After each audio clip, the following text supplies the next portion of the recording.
vlog Myanmar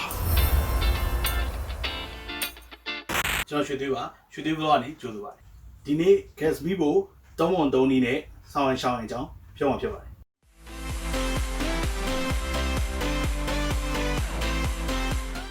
ဈေးကွက်ထဲမှာ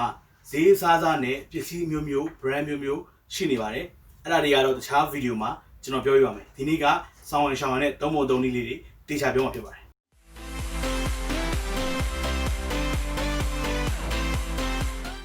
အခုကကျွန်တော် gas တဘူးနဲ့ဟာ gas ဘူးပေးရပြီဆွဲမယ်အခုဒီ gas ဘူးနဲ့တုံးတဲ့ gas မီးဖို့အကြောင်းကိုတေချာပြောမှာဖြစ်ပါတယ်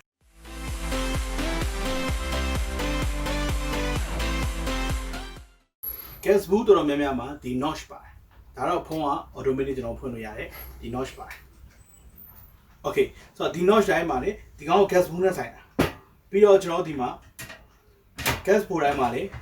ဒီနေ့ဟာလေးပါတယ်နော်အဲ့ကောင်ကိုကျွန်တော်တို့ကဒီ clip လေးပါတယ်ခုန notch ကဒီ clip လေးတင်မှုထည့်ရလွယ်လွယ်လေးပဲကျွန်တော်တို့ဒီ clip လေးခဏမှလိုက်ဒီအတန်လေးကိုအထဲမှာပေါက်ပါတယ်ဒီပေါက်တဲ့ထည့်လိုက်ပြီးဒီ notch ကိုကြောက်အောင်လုပ်ပြီတခါကျရင်ဘယ်လိုဖြစ်တယ်လဲဆိုရင်ကျွန်တော်တို့ကဒီတိုင်းထည့်ရတဲ့အချိန်မှာ notch ကမကြောက်ဘူးဒီလိုတင်နေတယ်အဲ့ရဲ့ notch တွေကိုထည့်ရမှာဖြစ်ပါတယ်ဒါလွယ်လွယ်လေးပဲထည့်ဖို့ထည့်နေရအစမယ်Okay ဆက်ပြီးတော့ကျွန်တော်3ဝန်3လေးဆက်ပြောပါ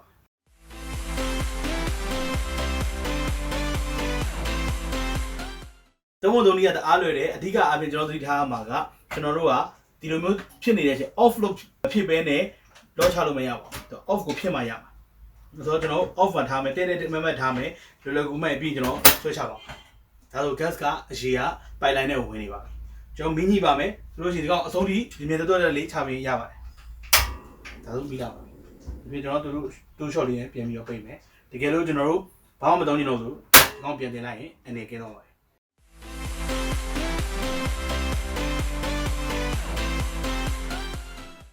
ဒီလောက်ဆိုကျွမ်းသွားပြီလို့ကျွန်တော်တင်တယ်ဘာမှမကြောက်ပါနဲ့ဆောင်းရှောင်းလေးထပ်ပြီးတော့ပြောပေးချင်ပါတယ်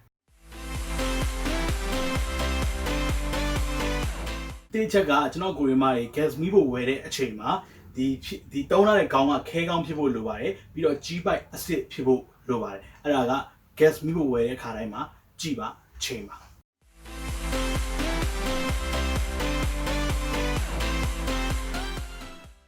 နေ့ချက်ကအရင်မခက်ခဲပေမဲ့တကယ်လိုအပ်ပါတယ်ဘာလဲဆိုတော့ကျွန်တော်ဒီ gas မီးဖို့တိုင်းကဒီ gas တဘူးနဲ့တွဲပြီးသုံးရပါတယ်ဆိုတော့ဒါတွေကိုကျွန်တော်ပြန်ဖြည့်ရရင် gas ဆိုင်ကိုတွဲဖြည့်ရပါတယ် gas ဆိုင်ကနေဖြည့်ပြီးသားဘူးတွေကိုကျွန်တော်တို့ပေးလိုက်ပါတယ်ဆိုတော့အဲ့ဒီအချိန်မှာကျွန်တော်စတစ်ကာမှာတန်ကြီးကိုက်မကိုက်ပါ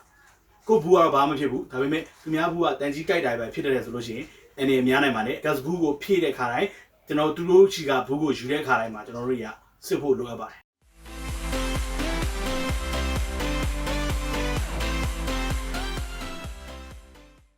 ဒါဆိုရင် gas မီးဖို့ကြောက်နေတဲ့လူတွေလုံးဝ share တီးသွားပြီလို့ယုံကြည်ပါတယ်ဒီဗီဒီယိုကို share ဖို့တော့မမေ့ပါနဲ့တရက်စောပြီးကြည့်နေတယ်ဆိုလို့ရှိရင်ကျွန်တော်ရွှေသွေး vlog မြန်မာ channel ဖြစ်တဲ့ YouTube ကို subscribe လုပ်ထားဖို့တော့မမေ့ပါနဲ့ကျေးဇူးများတင်ပါတယ်နောက် vlog မှာကျွန်တော်နဲ့အားလုံးပဲပြန်တွေ့ကြပါမယ်